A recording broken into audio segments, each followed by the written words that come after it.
안녕하세요, 구독자 여러분. 오늘 3월 11일 부동산 경제 뉴스 한 주간 모아서 말씀드리겠습니다. 제가 감기가 완전히 안 나가지고 목소리가 조금 예전과 다릅니다. 좀 이해해 주시고요. 여러분들 감기 조심하시고, 미국이 요새 이제 미국뿐이 아니라 전 세계가 금을 많이 모으기 시작했어요. 그래서 금 모으는 거에 대해서 왜 그런지 좀 말씀드리고 같이 보도록 할게요. 그 다음은 이제 소비가 계속 감소하고 있습니다. 요즘 보도가 좀 잘 안 나오죠. 부채 부담이 경제에 여전히 악영향을 미치기 시작한 것 같습니다. 제가 볼 때 요거 좀 말씀드리고 다음에 신생아론이 이제 시작됐는데요. 아시는 바와 같이 신생아론이 시작됐는데도 여전히 전국이 매매가가 하락 중입니다. 이 부분이 이제 현재 가격 수준에 대한 걸 정확히 알 수 있거든요. 그거 말씀드리고 서울 매물이 드디어 8만 건을 또 돌파해서 계속 며칠째 이어지고 있습니다. 매물이 아마 제가 볼 땐 계속 증가할 것 같습니다. 이 부분 시장에 여러분들이 긴 호흡으로 대처하는 데 도움이 될 것 같습니다. 자, 하나씩 볼까요? 일단 미국 브레튼 우즈 체제라고 제가 써놨어요. 이렇게 보시면. 그리고 이 1온스당 35불이죠. 이게 1944년 그 세계 2차 세계대전이 끝나고 나서 이 금투한 제도에서 이제 이렇게 좀 바꿉니다. 1온스당에다 기축을 해가지고 35불로 정해가지고 이제 쓰기 시작하는데 이 부분이 이제 변화가 오기 시작하죠. 1971년도에 미국의 브레튼 우즈 체제가 붕괴가 되면서 1온스당 5인데 잘못했어요. 35달러던 게 75년도에 177달러까지 4배가 급등합니다. 물론 뭐 시간이 있는데 중요한 건 여기입니다. 1973년도에 미국이 베트남 전쟁에 돈을 많이 썼잖아요. 거기에 또 석유 파동까지 이때 겹쳤어요. 겹치면서 요 맘때 빚어져 가지고 요한 10년 동안 미국 주식 시장이 뭐 아슬아슬하니까 계속 긴 하락 장세를 일으켰는데 1980년 돼 가지고 800불로 올라갑니다. 무려 20배가 올라갔죠. 이런 부분이 여러분이 생각해도 이거 정말 뭐랄까요? 갑자기 금에 대한 어떤 수요가 많아졌나 이렇게 판단할 수 있잖아요. 이런 부분이 이제 이어지고 있습니다. 2022년도 3분기에도 이 뉴스들이 좀 나왔어요. 각국 중앙은행들이 금을 자꾸 산다. 또 중국은 뭐 말할 것도 없고요. 그리고 2021년도 전년 동기 대비해서 4배나 급증했다. 이런 기사들이 많이 나왔어요. 그리고 세계 금협회가 있는데 여기서 이 보도가 이렇게 나옵니다. 1967년 아까 말씀드린 그때 이후에 약 55년 만에 최대 속도로 금의 매입이 증가하고 있어요. 근데 이게 작년 뉴스인데 올해도 또 이어지고 있어요. 그래서 여러분들이 지금 얼마까지 왔냐면은 지금 뒤에 그림처럼 2000 오늘 시간 좀 아까 시간인데 2186달러 어마어마하게 올랐습니다. 그래서 이 금값은 계속 올라갈 것 같아요. 이 금은 어떤 의미가 있냐? 중앙은행에서 안전 자산이면서 통화 가치를 보존하는 일종의 수단으로 많이 활용하고 있습니다. 보시면 이 말씀드린 대로 이렇게 금 매입이 많이 늘어나고 있잖아요. 전 세계가 보시는 바와 같이 이 특히 설문조사라니까 10, 한 40개국 중 한 12개국 정도는 금융 위기에 대비해서 뭐 산다 이런 뭐 설문조사 답변도 있어요. 그 아직은 뭐 위기가 안 와서 그런데 제가 여러 번 방송에서 말씀드린 것처럼 위기는 뭐 예고 없이 찾아오니까요. 조금은 한 1, 2년은 계속 좀 조심하셔야 될 것 같습니다. 그래서 활발해진 금시장 우리나라는 10년째 매입이 0. 이런 기사가 좀 눈에 들어오죠. 매번 시사 변하는 금이 경제적 불안기에 가장 급부상하는 자산 대상이거든요. 금과 고공행진, 중국과 폴란드는 금 대거 매입. 우리나라가 이 금은 이제 우리가 이렇게 생각하시면 됩니다. 채권이나 주식 예금 등은 이제 이자가 나오잖아요. 이자가 나오는데 금은 이자가 없어요. 그럼 금값이 오르지 않으면 손해잖아요. 이걸 어떻게 생각하시면 되냐면 우리가 자동차 보험 들잖아요. 돈이 나가는데 왜 들까요? 만약에 일이 터졌을 때 보험으로 인해 가지고 부담을 확실히 줄 수가 있잖아요.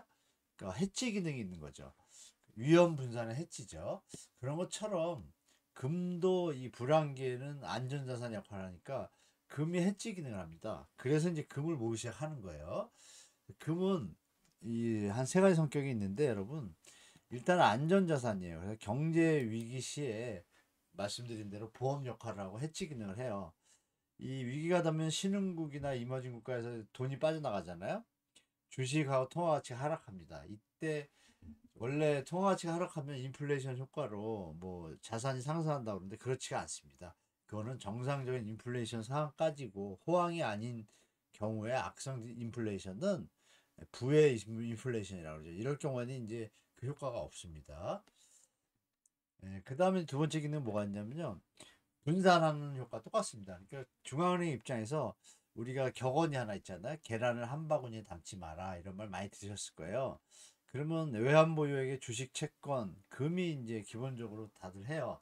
요즘은 이제 비트코인도 나타나고 있잖아요. 그래서 비트코인 가격도 오르는 것도 이것도 일종의 달러 약세와 연관이 있습니다. 그 아이러니한 건 미국이 ETF 상품에 승인을 한 바람에 더 오르고 있죠. 자, 그리고 세 번째가 이제 금하고 달러 가치는 이제 반대 방향을 띠겠죠? 달러 가치가 하락하면 외환 보유액이 가치가 하락하는 거잖아요. 근데 만약에 금을 만약에 어느 정도 사뒀다 하면 금값은 상대적으로 올라가게 되잖아요. 그쵸? 화폐 가치가 평가절하가 돼 있으니까. 그래서 금으로 보유 시에 이런 일정 부분의 어떤 그 자산 가치 하락을 갖다가 상쇄할 수가 있습니다. 이런 기능들 때문에 중앙은행들이 지금 많이 사고 있는 겁니다. 그렇게 생각하시면 되고, 여기 보시면 이제 세계 각국 금 보유량인데요. 보시는 바와 같이 여기 대한민국이 여기 있습니다. 거의 적죠. 지금 이게 순서거든요. 예전에는 한 20 몇 위까지도 간 적이 있습니다. 좋을 때. 근데 지금은 밀렸어요, 많이. 보시면 경제 12대국인데 왜 금을 안 살까요? 좋게 생각하면 뭐 다른 어떤 해지 방법이 있다고도 볼 수 있겠지만 제가 볼 때 그건 아닌 것 같고 금을 살 여유가 없는 것 같습니다. 지금 대한민국은. 저는 이제 그렇게 보고 있는데 과연 뭐 해지 기능을 충분히 더 확보하는 게 더 좋을 것 같습니다. 자, 그리고 각종 경제 지표에 대해서 저번 주에 말씀드렸잖아요. 결과들이 다 나왔는데요. 요점은 이제 소비자 물가가 상승했습니다. 3.1% 상승을 하고 미국 E22 유럽중앙은행은 기준금리를 동결했어요. 그 베이지북 발표가 있었다 그랬잖아요. 금요일 날 미국이 완만한 성장을 하고 있다 이렇게 떴습니다. 그런데 국제수지도 한국은행이 9일 날 발표했죠. 금요일 날 35억 불 흑자로 나와 있습니다. 미국 고용 지표가 중요하다고 했는데 27만 5천 명으로 다우존스가 조사한 경제학자들의 예상치를 웃돌았어요. 이래서 이제 금리 인상이 약간 또 지연되는 효과가 좀 있습니다. 그래서 여기 보시면 이제 우측에 글씨가 몇 개 있잖아요. 전원 대비 0.8%, 전년 동월 대비 마이너스 3.4. 이게 중요한데요. 소비 증가가 이제 2024년 1월 산업동향 발표했어요. 했는데 보시는 바와 같이 큰 변화는 없어요. 일단 기저효과에서 좀 탈출해서 조금 살아나려고 애는 쓰고 있습니다. 그래서 소비를 보면 0.8%예요. 기준이 뭐냐면 전월 대비입니다. 근데 전월에 아시는 바와 같이 1월에 우리가 그 12월 발표니까 12월에 비해서 그 설날 맞이를 위해 가지고 또 돈들도 많이 쓰고 뭐 돈도 돌지 않습니까? 뭐 그런 영향이 있는데 연말에 그게 0.8%입니다. 근데 전월 대비죠. 중요한 건 뭐냐면 연말하고 이렇게 이어는 거 좋은데 중요한 건 전년 동기 대비, 전년 동월 대비하면은 마이너스 3.4%예요. 이 부분이 제일 중요하죠. 물가가 많이 올랐잖아요. 오르니까 당연히 총액면으로는 마이너스 3.4%면 정말 서민이나 중산층은 지금 물가 때문에 지금 상당히 압박을 많이 받습니다. 사실 사과 하나에 10,000원씩 하니까 이게 조금 오래 갈 것 같아요. 제 생각에. 자, 다음은 이제 시장 상황입니다. 이 한국 부동산 자료 제가 이 흐름만 뭐 보면 좋다고 그랬잖아요. 뭐 데이터를 100% 믿을 수는 없지만 보시면은 이제 이렇게 매매 가격이 계속 하락입니다. 벌써 신생아론이 나온 지가 한 달, 두 달째 들어가는데 시장이 약세죠.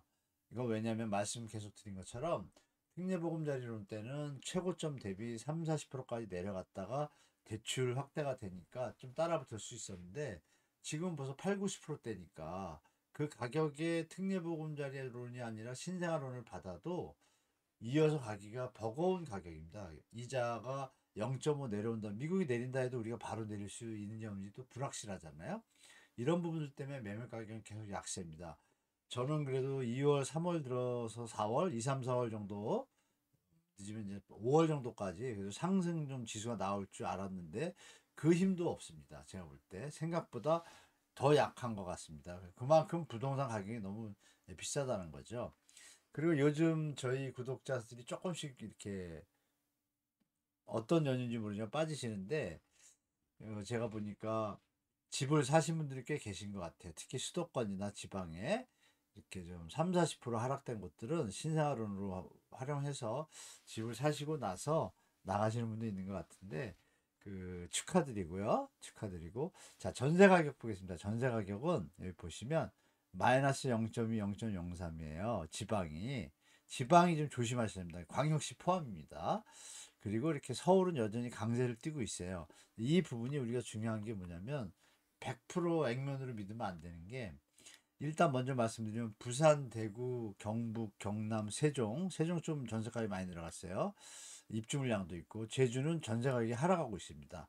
상승 지역들도 여러분이 판단하실 게 중요한 게 뭐가 있냐면 이 부분이죠. 뭐냐면 5억 하던 게 3억으로 내려왔어요. 대부분이 한 그 정도 됩니다. 뭐 10억이면 한 6억 5천 이렇게 내려왔다가 7억까지 왔다가 지금 8억으로 올라가는 거예요. 그러면 2년 전에 계약하신 분들은 여전히 갭이 있잖아요. 하락이죠. 그래서 작년 하락에서 상승의 기저효과 때문에 이 수치가 유지가 되고 있지만 지금 만기가 돌아오는 분들은 여전히 전세 가격 보증금을 100%못 받고 있어요. 그런 분들이 꽤 있습니다. 그 갭이 아직도 존재한다. 저번에 디커플리 영상도 말씀드렸고 그 갭이 있습니다. 그리고 일부 신축 단지만 이제 상승하는 기미가 보이고 있고 강동구는 요즘 이제 실거주 3년 유예 때문에 이 전세가의 물건이 연말에 어마어마하게 나올 거라는 예측 때문에 전세를 빨리빨리 놔야겠다는 분들이 생긴 것 같아요. 그래서 전세 가격이 약간 하락 추세로 좀 돌아섰습니다. 강동구가 물건도 좀 많아질 것 같고요. 연말에 뭐 합해가지고 14,000, 15,000개가 나오니까 강동구의 전세 역전세 이 쇼크 수준까지는 안 가는데 제가 볼 때 좀 많이 시장에 영향을 많이 줄 것 같습니다. 자, 아파트 매매 물량이 이제 또 관건인데요. 드디어 8만 건을 돌파한 지 벌써 5일 연속 8만 건을 돌파해서 유지하고 있습니다. 이 그림 보시면 여기서 중요한 부분이 한 가지가 이제 등장하는데 여러분 뭐냐면 잠시만요. 저를 좀 지우겠습니다. 여기 보시면 이게 2022년 말 미국 금리 올리면서 보시면 매매 올렸다가 안 팔리니까 전세는 줄잖아요. 이게 4월, 6월입니다. 6월부터 매매 물량이 줄고 전세가 다시 늘어나요. 안 팔리니까.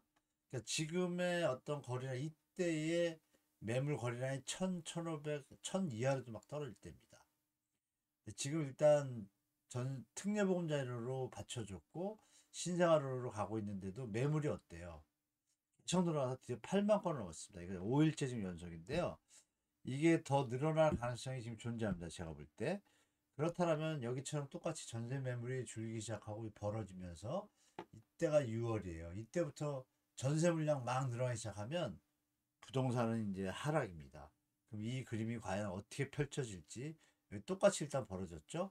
계속 이렇게 벌어져서 갈 수 있을까? 제가 볼 땐 총선 끝나고 5월 지나면서부터 이때부터는 만약에 이런 곡선이 그려진다 그러면 전세 물량은 다시 늘어나기 시작하고 매매 물건 안 팔리니까 다시 전세로 돌려 유동성을 확보해야 되니까 이때가 시장의 큰 변곡점 대세 제2차 하락의 시작이 되지 않을까라고 저는 개인적으로 보고 있습니다. 그래서 이때 기억을 더듬어 보시면 이 간국도 더 벌어졌어요. 그죠? 그러면 하락의 어떤 조정폭도 급하게 올 수도 있는 상황도 가능하다. 계속 유지하면서 상승하기는 상당히 힘든 상황이다. 이렇게 말씀드리겠습니다. 뭐 누구나 아시는 것처럼 지금 가격이 정상 아니잖아요. 아까 말씀 올렸던 내용이랑 연결되는데요. 임차권 등기 현황 한번 볼게요. 여러분 보시면 이거 2월입니다. 여기 2월. 2월 보시면 빨간색이 서울이에요. 여러분. 서울 여기 물건이 어때요? 전세 가격이 상승하는데 왜 경매 물건이 더 늘어납니까? 이때는 전세 보증 반환 대출 임대인들한테 해줬는데 전세 가격 역전세가 계속 나고 있잖아요. 도리어 임차권 등기가 늘어나고 있어요. 전세금을 못 돌려받는 분들이 많다는 얘기입니다. 쉽게 말하면 일부 희소 있는 지역 대단지 신혼부부들이 선호하는 지역을 빼고는 지금 역전세난이 계속 나고 있는 거예요. 서울만 그런 게 아니잖아요. 이 노란 게 부산입니다. 부산도 보세요. 계속 늘어나잖아요.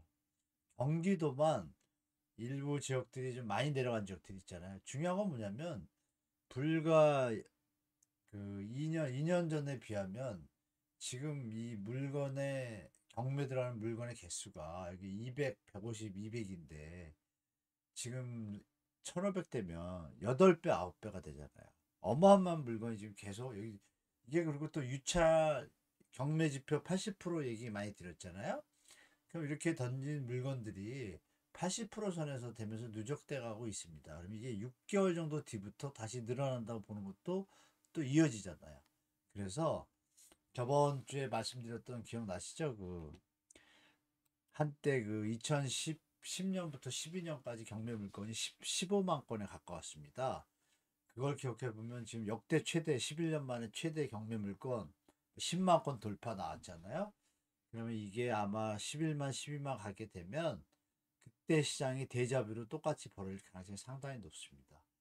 그리고 이게 오르면 더 여러분이 생각하셔도 이게 어디까지 오르겠습니까? 상식적으로. 대기업 다니는 분들이 연봉 뻔하고 실수령이 뻔한데 주택가격이 너무 높기 때문에 필히 조정이 올 거라고 저는 보고 있기 때문에 조정이 와야 대한민국이 삽니다. 청년들이 살 수 있고요. 그래서 혹시 기자분들도 이런 기사를 좀 많이 써줘야 됩니다. 이제 그만 조금 뭐 회사 입장도 있지만 제가 볼 때 그렇게 했으면 참 좋겠네요. 제 개인적으로.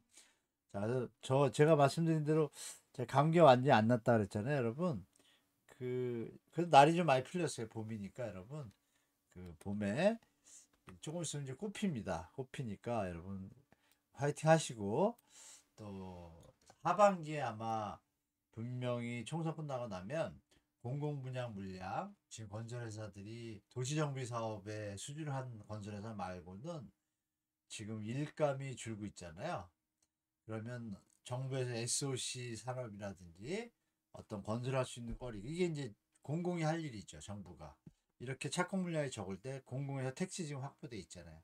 이게 이제 딱 타임이 맞는 시기가 하반기입니다. 원래 봄에 했어야 되는데 제가 봄에 공공 분야 많이 할 거라고 예측을 했는데 정말 좀뭐 청약제도 개선하면서 약간 미룬다라는 명분을 가졌지만 개선하기 전에도 할 수 있었잖아요.